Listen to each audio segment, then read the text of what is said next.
IPL ആവേശകരമായ മത്സരമാണ് RCBയും ഡൽഹിയും തമ്മിൽ നടന്നത്.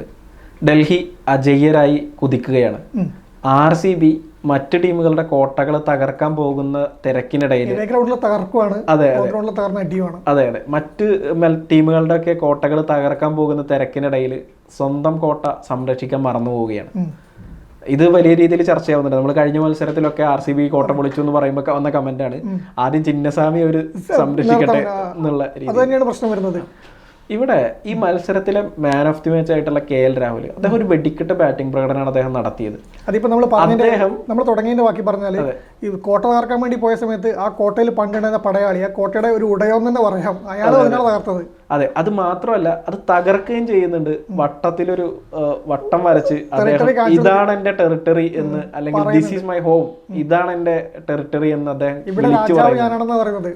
കിങ് കോഹ്ലിയോടെ ഉണ്ടെങ്കിൽ RCBയുടെ കിങ് കോഹ്ലി ഉണ്ടെങ്കിൽ ഇവിടത്തെ കിങ് ഞാൻ തന്നെയാണ്, നിങ്ങളൊക്കെ അവിടെ നിൽക്കുന്നു പറഞ്ഞു കൊടുക്കുകയാണ്. ആ പ്രകടനം അത് അടിവരയിടുന്ന പ്രകടനം അദ്ദേഹം കളിച്ചത്. തീർച്ചയായും ആ പ്രകടനത്തെ കുറിച്ച് എന്താണ് പറയാനുള്ളത്? 53 പന്തിലാണ് അദ്ദേഹം 93 റൺസ് എടുത്തത്. ആ റൺസിന്റെയോ പിന്നെ ബോളിന്റെയോ അല്ലെങ്കിൽ സ്ട്രൈക്ക് റേറ്റിനോ എന്നല്ല ഞാൻ പറഞ്ഞത്. ആ ഇന്നിങ്സ് തകർന്നു പോകുമായിരുന്നു. ഇന്നലെ ബംഗളൂരു അത് വലിയ സ്കോർ 163 റണ്ണാണ് അടിച്ചെടുത്തത്. 164 വിജയലക്ഷ്യം അത്ര വലിയ പ്രശ്നമായിരുന്നില്ല. പക്ഷെ 4 വിക്കറ്റ് പോയി. അക്സർ പട്ടേലിന്റെ വിക്കറ്റ് കൂടെ പോയപ്പോൾ കളി കൈവിട്ടെന്ന് നേരത്താണ്, സ്റ്റെപ്സാണ് പിന്നെ വരുന്നത്. പക്ഷേ കളി കൈവിട്ടുന്ന നേരത്തെ അവിടെ നിന്നാണ് KL രാഹുൽ തൻ്റെ വിശ്വരൂപം പുറത്തെടുക്കുന്നത്. ഈ പറഞ്ഞാൽ തന്നെ RCBയുടെ ഹോം ഗ്രൗണ്ട് ആണെങ്കിൽ കർണാടകയിലെ ബംഗളൂരു ചിന്നസ്വാമി സ്റ്റേഡിയം അത് രാഹുലിൻ്റെ കൂടി ഹോം ഗ്രൗണ്ടാണ്.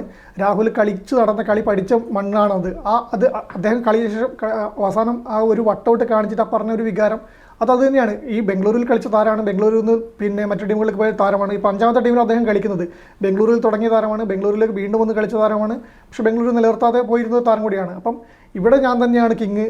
ഇപ്പം റൺ ചേസിങ്ങിൽ റെക്കോർഡ് കഴിഞ്ഞ ദിവസം വന്നിട്ടുണ്ടല്ലോ. അപ്പോൾ എല്ലാം കൂടി വരുമ്പം ഞാൻ തന്നെയാണ് കിങ് എന്ന് പറഞ്ഞുള്ള ഒരു പ്രകടനമാണ്. ഈ നഷ്ടപ്പെട്ട കളി തിരിച്ചു പിടിക്കാൻ വേണ്ടി അദ്ദേഹത്തിന് പറ്റി.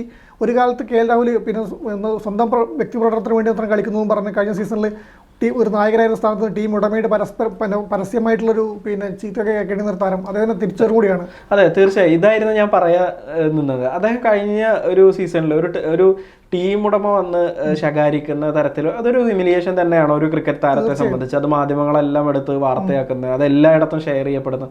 അത് മാത്രമല്ല ഒരു ഇന്റർനാഷണൽ ക്രിക്കറ്റിൽ പോലും ഒരു മോശം പ്രകടനത്തിലൂടെ KL രാഹുൽ പോകുന്നു എന്ന തരത്തിലുള്ള ചർച്ചകൾ വരികയും രാഹുലിന്റെ കരിയർ അവസാനിച്ചു എന്നിടത്ത് നിന്നാണ് ഈ ഒരു ഉയർത്തെണീപ്പ് രാഹുൽ നടത്തിയിട്ടുള്ളത്. അത് അദ്ദേഹം അതിന്റെ ഒരു വികാര പ്രകടനം തീർച്ചയായും അദ്ദേഹത്തിന് കാണിക്കാനുള്ള ഒരു അവകാശം ഉണ്ട് തന്നെയാണ് എനിക്ക് തോന്നുന്നത്. കോഹ്ലിയുടെ ബാംഗ്ലൂർ, അതായത് കോഹ്ലി കളിക്കുന്ന ബാംഗ്ലൂരിനകത്ത് കോഹ്ലിയുടെ സ്വന്തം ബാംഗ്ലൂരിൽ വന്നിട്ടാണ് അദ്ദേഹം ആ ഒരു ഇത് വരക്കുന്നത് എന്നുള്ളതാണ്. അതായത് കോഹ്ലിയുടെ യഥാർത്ഥ ഡൽഹിയല്ലേ, കോഹ്ലി ഡൽഹി ടീമിനോട് എതിരാണ് ഇവിടെ. അങ്ങോട്ടും ഇങ്ങോട്ടും രണ്ട് താരങ്ങളും മാറി, പടനായകന്മാർ മാറി. ഇവിടുത്തെ യഥാർത്ഥ രാജാവ് ഞാനാണ് കോഹ്ലിയുടെ മുന്നിൽ കിങ് കോഹ്ലിയോട് പറയാണ് ഇവിടുത്തെ കിങ് ഞാൻ തന്നെയാണ്, ദിസ് മൈ ഹോം ഗ്രൗണ്ട് പറയുമ്പോൾ അദ്ദേഹം ക്ലിയർ ആയിട്ട് പറയണം. ആ വികാരം ആ കണ്ണ് കണ്ട മനസ്സിലാവും നമുക്ക് ആ ഒരു ഇമോഷൻ എന്താണെന്ന്. നമ്മൾ ഈ പറഞ്ഞ പോലെ ഈ കഴിഞ്ഞ സീസണിൽ പുറത്താക്കപ്പെട്ടത് മാത്രമല്ല, ക്രിക്കറ്റിൽ രാഹുൽ തീർന്നു എന്ന് പറഞ്ഞാൽ ഇപ്പം ഏകദിനത്തിലായാലും ടെസ്റ്റായാലും T20 രാഹുൽ ടീമിൽ നിന്ന് പുറത്തായി എന്ന് ഉറപ്പിച്ച ഒരു ഘട്ടം തന്നെയായിരുന്നു. രാഹുലിന് പകരം നിരവധി താരങ്ങൾ ബെഞ്ചിലുണ്ട്. പിന്നെ എന്തിനാണ് രാഹുൽ ഇങ്ങനെ അവസരങ്ങൾ കൊടുക്കുന്നു എന്നുള്ള ചോദ്യങ്ങൾ സെലക്ടർമാരും നായകന്മാരും കേട്ട സമയം കൂടിയായിരുന്നു. ആ സമയത്ത് ഇങ്ങനെ ഇപ്പം ശ്രേയസ് അയ്യർ നമ്മൾ പറയാറുണ്ട് ഏകദിന ടീമിലേക്ക് വാതിൽ ചവിട്ടി തുറന്നു വന്നതാണ്. അതുപോലെ തന്നെയാണ് രാഹുൽ പക്ഷെ പിടിച്ചു നിന്നായിരുന്നു. ഒരു പിന്നെ ഉന്തിയിടാൻ നോക്കുമ്പം അവിടെ പിടിച്ചു നിന്നിട്ടാണ് ഈ ഒരു തിരിച്ചറിവ് നടത്തുന്നത് പറയാൻ വേണ്ടി. വിക്കറ്റ് കീപ്പറായിട്ട് പിന്നെ ഈ പറയുമ്പം വിക്കറ്റ് കീപ്പിംഗിൽ അത്ര വലിയൊരു പ്രകടനം നടത്തുന്ന താരമല്ലെങ്കിൽ കൂടി അങ്ങനെ വിമർശനങ്ങളാണ് ഞാൻ പറയുന്നത്. അങ്ങനെ വരുന്ന സമയത്ത് കൂടി ഇങ്ങനെ വന്നിട്ട് ഇപ്പോൾ ഈ IPL പിന്നെ ഡൽഹിയുടെ ഒരു കരുത്തായിട്ട്, ഡൽഹിയുടെ ഒരു പ്രധാന പോരാളിയായിട്ട് അക്സർ പട്ടേലിന് ഒരു മുന്നിൽ വെക്കാവുന്ന ഒരു പടനായകനായിട്ട് മാറുന്നത് അത് വലിയൊരു സന്തോഷമുള്ള കാഴ്ചയാണ്. അത് ബംഗളൂരിൽ അതൊരു മറ്റൊരു കാവ്യനീതി കൂടിയാണെന്നാണ് തോന്നുന്നത്. തീർച്ചയായും ഞാൻ ഇതുവരെ നമ്മൾ കുറച്ച് ഇമോഷണൽ ആയിട്ടുള്ള വാക്കുകളാണ് പറഞ്ഞതെങ്കിൽ കുറച്ചും കൂടി കാര്യത്തിലേക്ക് വരികയാണെങ്കിൽ രാഹുൽ മത്സരത്തിന് ശേഷം പറയുന്നുണ്ട്, ഞാൻ വിക്കറ്റ് കീപ്പറായി നിൽക്കുന്ന സമയത്ത് ഞാൻ ചെയ്തൊരു കാര്യം ഈ പിച്ചിനെ കൃത്യമായി റീഡ് ചെയ്യാൻ ശ്രമിച്ചു എന്നുള്ളതാണ്. പന്ത് എങ്ങനെയാണ് ഇപ്പൊ നമ്മൾ നേരത്തെ പറഞ്ഞ പോലെ വിക്കറ്റ് കീപ്പർ, അതായത് വിക്കറ്റ് കീപ്പർ കീപ്പിങ്ങിൽ അദ്ദേഹം മോശം ഇതാണെന്നുള്ള വിമർശനങ്ങളൊക്കെ അപ്പുറത്ത് വരുമ്പോൾ അദ്ദേഹം പറയുന്നത് ഞാൻ വിക്കറ്റ് കീപ്പറായിട്ട് നിന്ന സമയത്ത് എങ്ങനെയാണ് ഗ്രൗണ്ട് പെരുമാറുന്നത്, അല്ലെങ്കിൽ എങ്ങനെയാണ് ഇത് കുറച്ച് ട്രിക്കി ആയിട്ടുള്ള വിക്കറ്റ് ആയിരുന്നു എന്ന് അദ്ദേഹം പറയുന്നുണ്ട്. മറുവശത്ത് രജത് പട്ടിദാർ, അതായത് RCB ക്യാപ്റ്റൻ പറയുന്നത് ഞങ്ങൾ പിച്ചിനെ റീഡ് ചെയ്തതിൽ മിസ്റ്റേക്ക് പറ്റി എന്നുള്ളതാണ്. ഞങ്ങൾ ഞങ്ങൾ ചിന്തിച്ച ഒരു വിക്കറ്റ് അല്ല, ഞങ്ങൾ മനസ്സിലാക്കിയ ഒരു വിക്കറ്റ് അല്ല, ആ രീതിയിലല്ല വിക്കറ്റ് പെരുമാറി. അതെ തീർച്ചയായും ഇപ്പൊ നമ്മൾ ഈ മത്സരത്തെക്കുറിച്ച് പറയുകയാണെങ്കിൽ ഒരുപാട് റെക്കോർഡുകളും കൂടി വന്നിട്ടുള്ള മത്സരങ്ങളാണ്. ഇപ്പൊ KL രാഹുലിന്റെ IPL റൺ ചേസിലുള്ള ഒരു റെക്കോർഡ്, റൺ ചേസിൽ അദ്ദേഹം നടത്തുന്ന മികച്ച പ്രകടനം നമുക്ക് പറയാം. ഇപ്പോൾ നോക്കുകയാണെങ്കിൽ 25 ഇന്നിങ്സിൽ നിന്ന് റൺ ചേസ് ചെയ്യുന്ന സമയത്ത് അദ്ദേഹം 1208 റൺസ് നേടിയിട്ടുണ്ട്. അദ്ദേഹത്തിന്റെ ഏവറേജ് വരുന്നത് 71.05 ആണ്. മാത്രമല്ല 148.58 ആണ് ഇത്. 12 അർദ്ധ സെഞ്ചുറി അദ്ദേഹം നേടിയിട്ടുണ്ട്. അതെ, ചേസിംഗിൽ മാത്രം 98 ആണ് ഹൈ സ്കോർ എന്നുള്ളത്. മറ്റൊരു റെക്കോർഡ് RCBനെ സംബന്ധിച്ചുള്ളതാണ്. സ്വന്തം നാട്ടില് ഏറ്റവും കൂടുതൽ പരാജയപ്പെടുന്ന ടീമായിട്ട് RCB മാറി എന്നുള്ളതാണ്. 45 മത്സരങ്ങൾ നേരത്തെ ഡൽഹിക്ക് ഉണ്ടായിരുന്നു. ഡൽഹി 44 മത്സരങ്ങൾ സ്വന്തം അതെ തോറ്റിരുന്നു എന്നുള്ളതാണ്. പിന്നെ ഹയസ്റ്റ് പാർട്ട്ണർഷിപ്പ് ഡൽഹിയെ സംബന്ധിച്ച് 5ാമതോ അല്ലെങ്കിൽ അതിന് താഴെയുള്ള വിക്കറ്റിൽ ഏറ്റവും കൂടുതൽ പാർട്ട്ണർഷിപ്പ്, ഏറ്റവും വലിയ പാർട്ട്ണർഷിപ്പ് KL രാഹുലും ക്രിസ്ത്യൻ സ്റ്റബ്സും തമ്മിൽ ഇന്നലെ 111 റൺസ്. അങ്ങനെ ഒരുപാട് റെക്കോർഡുകൾ. മാത്രമല്ല മറുവശത്ത് മറുവശത്ത് RCB അവർ പ്രതീക്ഷിച്ച രീതിയിൽ അവർക്ക് ബാറ്റ് ചെയ്യാൻ പറ്റിയില്ല എന്നുള്ളതാണ് ഒരു യാഥാർത്ഥ്യം. അത് തന്നെയല്ലേ അവർക്ക് തിരിച്ചടിയായത്. തീർച്ചയായും. ഇപ്പം അത് പഠിതാറ് പറഞ്ഞു കഴിഞ്ഞാൽ നമ്മൾ റീഡ് ചെയ്ത രീതിയിലല്ല ഗ്രൗണ്ട് വന്നു തന്നില്ല. സ്വന്തം ഗ്രൗണ്ടിൽ എല്ലാ ടീമുകൾക്കും ഉള്ള ഏതൊരു പിന്നെ ഇത് പറഞ്ഞാൽ ഇപ്പം നമ്മൾ കഴിഞ്ഞ സീസണിലൊക്കെ പറയുകയാണെന്ന് വെച്ചാൽ പിന്നെ ചെന്നൈക്ക് ചെപ്പോക്ക് സ്റ്റേഡിയത്തിൽ വരുന്ന പിന്നെ വിജയമാണ് കരുതായിരുന്നത്. എല്ലാ ടീമിനും അങ്ങനെയാണ്. ഏവേ ഗ്രൗണ്ടിലൊന്ന് പഴച്ചാലും ഹോം ഗ്രൗണ്ടിലെ പിന്നെ 2 പോയിന്റ് അത് വാലിഡായി നിൽക്കും. പക്ഷേ ബംഗളൂരിൻ്റെ കാര്യത്തിൽ നോക്കുമ്പോൾ നേരെ തിരിച്ചാണ്. ബാക്കിയിലെടുക്കും പോയിട്ട് തകർത്ത് കളിക്കുന്നത്, എല്ലാ ഗ്രൗണ്ടിനെയും പിച്ചിനെയും പഠിക്കുന്നത്.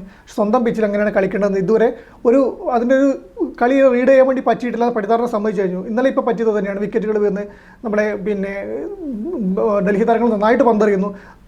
സ്റ്റാർക്കിനൊക്കെ നന്നായിട്ട് തല്ല് കിട്ടുന്നുണ്ട്, ഇല്ലാതെ പറയുന്നില്ല. സ്റ്റാർക്കിനും അക്സർ പട്ടേലിനും തല്ല് കിട്ടിയിട്ടുണ്ട്. പക്ഷേ കൃത്യമായിട്ട് വിക്കറ്റുകൾ വീഴ്ത്താൻ താരങ്ങൾക്ക് പറ്റി. പിന്നെ ഡൽഹി താരങ്ങൾക്ക് പറ്റി.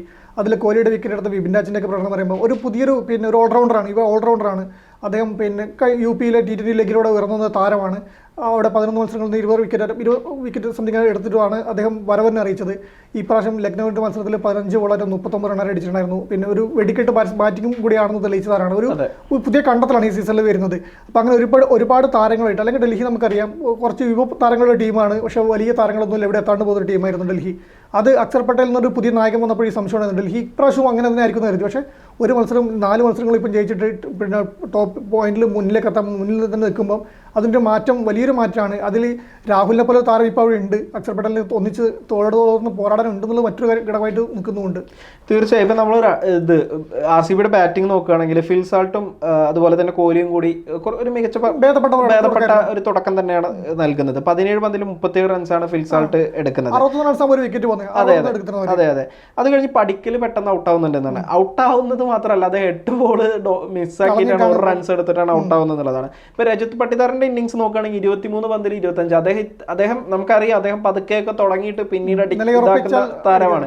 പക്ഷെ ഈ മത്സരത്തിൽ ഡൽഹി കൃത്യമായി അദ്ദേഹം നിലയുറപ്പിക്കുന്നതിന് മുമ്പേ അദ്ദേഹത്തെ വീഴ്ത്തി എന്നുള്ളതാണ്. അല്ലെങ്കിൽ ആ ഒരു അഗ്രഷൻ സ്റ്റേജിലേക്ക് അദ്ദേഹം കടക്കുന്നതിന് മുമ്പേ അദ്ദേഹത്തെ വീഴ്ത്തി എന്നുള്ളതാണ്. ലിവിങ്സ്റ്റൺ വീണ്ടും അത്ര ഒരു മികച്ച ഒരു ഫോമിലല്ല ബാറ്റിംഗിൽ എന്നുള്ളത്. 6 പന്തിൽ 4 റൺസ് എടുക്കുന്നത്. ജിതേഷ് ശർമ്മ അതുപോലെ തന്നെ 11 പന്ത് നേരിട്ടിട്ടാണ് 3 റൺസ് എടുക്കുന്നത്. കൃണാൽ പാണ്ഡ്യ 18 പന്തിൽ 18. ഒടുവിൽ ടിം ഡേവിഡിന്റെ ഒരു 20 പന്തിൽ 37 എന്ന് പറയുന്ന ആ ഒരു ഇന്നിങ്സ് ആണ് കൃത്യമായ ഒരു മികച്ച സ്കോർ അവർക്ക് കൊടുക്കുന്നത്. അതേസമയം ഡൽഹിയുടെ ബാറ്റിങ്ങും എങ്ങനെ തുടക്കത്തിൽ തന്നെ തകർച്ചയോടെയായിരുന്നു. തീർച്ചയായും ഡൂപ്ലസിയും പിന്നെ മക്ഗോർക്കും പെട്ടെന്ന് തന്നെ വിക്കറ്റ് പോയിരുന്നു. 2 റണ്ണും ഇതാണ് 2 റണ്ണും 7 റണ്ണുമാണ് തരംഗം എടുക്കാൻ വേണ്ടി പറ്റിയത്. അഭിഷേക് പോറലും 7 റൺസ് എടുത്ത് പിന്നെ നമ്മുടെ അക്സർ പട്ടേൽ ഒന്ന് നിലയുറപ്പിക്കുന്നു തോന്നിയിരുന്നെങ്കിലും അന്ന് ക്രീസിൽ പട്ടേലും രാഹുലും കൂടി ഒന്ന് പിടിച്ചു നിൽക്കുന്ന തോന്നിയിരുന്നെങ്കിലും പട്ടേലിന് വിക്കറ്റും കൂടെ പോയ സമയത്ത് ഞാൻ പറഞ്ഞില്ല, കളി തീർന്നു. എന്നെ കണ്ണിൽ കളി തീർന്നായിരുന്നു സമാനാവസ്ഥയിൽ. അതായത് ബംഗളൂരു ബാറ്റ്സ്മാർ ഹോം ഗ്രൗണ്ടിൽ വീണ പോലെ തന്നെ ഡൽഹിയും തീർന്നു എന്ന് കരുതിയാണ്. അവിടെ നിന്നാണ് സ്റ്റെപ്സും രാഹുലും കൂടി കളി തിരിച്ചു പിടിക്കുന്നത്. പിന്നെ അജയനായിട്ട് പാർട്ണർഷിപ്പിൽ അവർ കളി മുന്നോട്ട് കൊണ്ടുപോകുന്നത്. 2 പേരും ആക്രമിച്ച് കളിച്ചു. 17 സംതിങ് 5 ഗോളാണെന്ന് എനിക്ക് തോന്നുന്നു. കളി തീർക്കാൻ വേണ്ടി അവർക്ക് പറ്റി.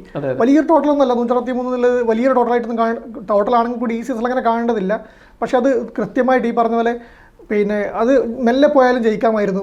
2 ഓവർ 3 ഓവർ ബാക്കിയാണ്. പക്ഷേ രാഹുലിൻ്റെ സ്ട്രാറ്റജി അടിച്ചു തകർക്കുകയാണ്. ബംഗളൂരുവിനെ അടിച്ചു തകർത്തിട്ട് ആ ഒരു ഇമോഷൻ, അദ്ദേഹം ലാസ്റ്റ് കാണിച്ച ഇമോഷൻ, അഗ്രഷൻ, അത് കളിയിലും കാണാൻ വേണ്ടി പറ്റിയൊരു പിന്നെ നല്ലൊരു കാഴ്ചകൾ കാണാൻ വേണ്ടി പറ്റിയ ഒരു തീർച്ചയായും ഈ മത്സരം കുറച്ചും കൂടി അടുത്ത ഓവറുകളിലേക്കൊക്കെ നീണ്ടുപോകേണ്ട ഒരു മത്സരമാണ്. നമുക്കറിയാം യാഷ് ദയാലിന്റെ അവസാന 3 പന്തുകൾ നോക്കുകയാണെങ്കിൽ 18ാമത്തെ ഓവറിലെ 4ാമത്തെ പന്ത് രാഹുൽ 4 നേടുന്നു, അടുത്ത പന്ത് 5 റൺസ് വൈഡ് പോകുന്നു, അടുത്ത പന്ത് ഇതാണ് സമയം, അത് ആ സമയത്ത് തന്നെ സ്കോർ ലെവലാവുന്നുണ്ട്, ഇതാണ് സമയം എന്ന് മനസ്സിലാക്കിയ രാഹുൽ ഒരു 6 അടിച്ചിട്ട് ഒരു മാസ് ഫിനിഷിങ് തന്നെയാണ് നടത്തുന്നത്. തീർച്ചയായും ഒരു KL രാഹുലിനെ സംബന്ധിച്ച് ഒരു മികച്ച ഒരു എല്ലാ കാലത്തും ഓർക്കുന്ന ഒരു IPL മത്സരം തന്നെയായിരിക്കും ആരാധകരെ സംബന്ധിച്ച്.